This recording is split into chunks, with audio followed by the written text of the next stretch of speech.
Good afternoon, everybody. Let me start by explaining the picture at the beginning of our video this week.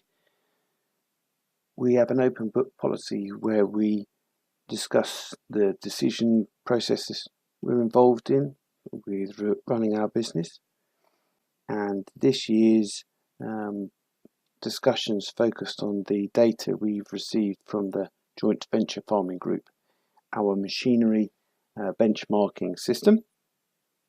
So this graph covers two of our businesses, Manor Farms LLP and Landsman Farming LLP, and you can see that Landsman have achieved machinery costs here of £180 a hectare and Landsman of £344 a hectare.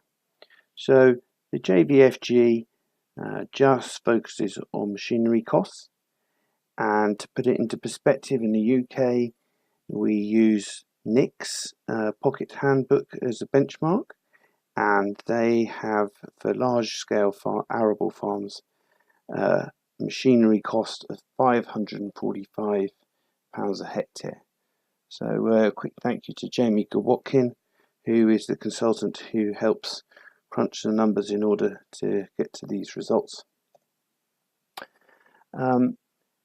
As we said, if you don't have detailed management accounting information, lots of people refer to the Nick's handbook. So if we go on, we also benchmark our gross margins, which is your sales less your variable costs. And here you can see the output for different crops over a number of years.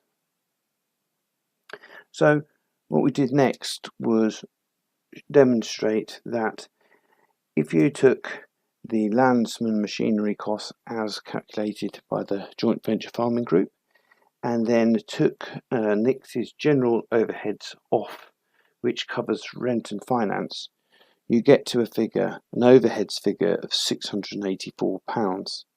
So what I've done on this table, it's the same table as before, but just simply indicated which crops in which years produced a loss under this scenario, and they're all coloured in red. So as you can see, the winter wheats, winter barley and oilseed rape, and to a certain extent spring barley, have managed to keep their head above water for most of the time. And then nearer the bottom, winter oats and spring wheat have also done well. And if you had the opportunity, forage rape has also performed well in this scenario. Now, we all know Brexit is coming up, and this, we've been told, will result in a dramatic fall in our subsidy payments. So, if we go back to our table, and we now take off the £212 per hectare subsidy, that means that we need a net margin of approximately £900 in order to make a profit. So after recolouring the table, you can see that 2018 was a relatively strong year.